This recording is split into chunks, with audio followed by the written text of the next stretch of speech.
కాంగ్రెస్ కుంభకోణం బయట పెట్టినందుకే సిట్ పేరుతో డ్రామాలు ఆడుతున్నారని మండిపడ్డారు మాజీ మంత్రి హరీష్ రావు. ధైర్యం ఉంటే సిట్ విచారణ వీడియో బయట పెట్టాలని డిమాండ్ చేశారు. సింగరేణిలో బొగ్గుతో పాటు సోలార్ స్కామ్ జరిగిందని ఆరోపించారు. మొత్తం 127 మెగావాట్ల సోలార్ స్కామ్ జరిగిందని మాజీ మంత్రి హరీష్ రావు అన్నారు.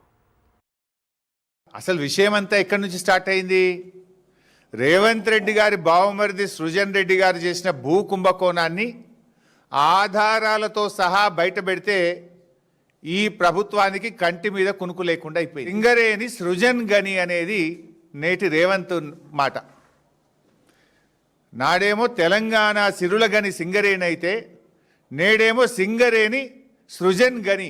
ఇది రేవంత్ మాట, రేవంత్ పాలన. ఇది ఇలా ముఖ్యమంత్రి గారు మంత్రుల మధ్య జరిగిన ఈ కుంభకోణాన్ని మేము బయట పెట్టినాం.